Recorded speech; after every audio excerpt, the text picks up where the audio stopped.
एक जो हम लोग मेडिकल टर्मिनोलॉजी में बोलते हैं साइकोमोटर एक्टिविटी। साइकोमोटर एक्टिविटी मतलब जो मन जो आपके शारीरिक एक्टिविटी को कंट्रोल करता है। साइकोमोटर एक्टिविटी डिप्रेशन में क्या होता है कि साइकोमोटर रिटार्डेशन हो जाता है, मतलब बहुत ज्यादा, मतलब आपने देखा होगा कार्टून्स में दिखाते हैं ना, सैड और डिप्रेस्ड लोगों को कंधे उनके झुके हुए होते हैं, धीरे धीरे चलते हैं, तो इतना ज्यादा साइकोमोटर रिटार्डेशन हो जाता है उनके मतलब पार्ट पे इतनी ज्यादा इनर्शिया होती है कि कोई भी वो इनिशिएटिव लेना चाहते हैं पर वो ले नहीं पाते।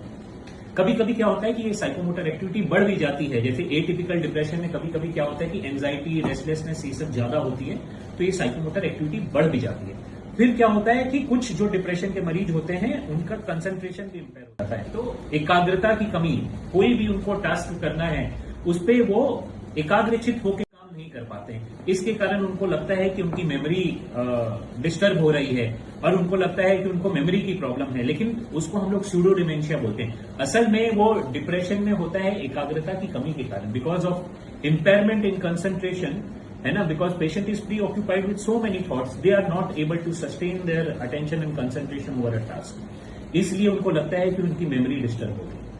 फिर अब नींद क्या है, नींद आने में दिक्कत हो सकती है, नींद आके बीच में बार बार खुल भी सकती है, या एक इंपॉर्टेंट फीचर होती है, या एक इंपॉर्टेंट फीचर होता है डिप्रेशन में अर्ली मॉर्निंग अवेकनिंग का, कि भाई 6 बजे इंसान उठता था, 4 बजे ही उसकी नींद खुल जा रही है।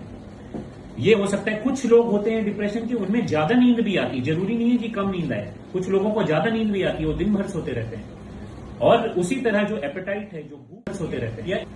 और उसी तरह जो एपेटाइट है, जो भूख है, वो भी डिप्रेशन में कम हो जाती है। कुछ लोगों का क्या होता है कि उनकी एपेटाइट बढ़ जाती है। एक होता है इमोशनल ईटिंग, जब इंसान इमोशनल डिस्ट्रेस में होता है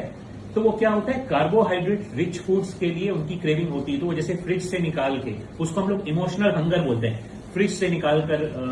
केक खाएंगे या कोई मीठी चीज खाएंगे रात में, या मतलब कोल्ड ड्रिंक, पेप्सी जिसमें शुगर की मात्रा ज्यादा होती है, ये उसके ग्रेटिफिकेशन के लिए। तो डिप्रेशन में भूख कम भी हो सकती है, भूख बढ़ भी सकती है।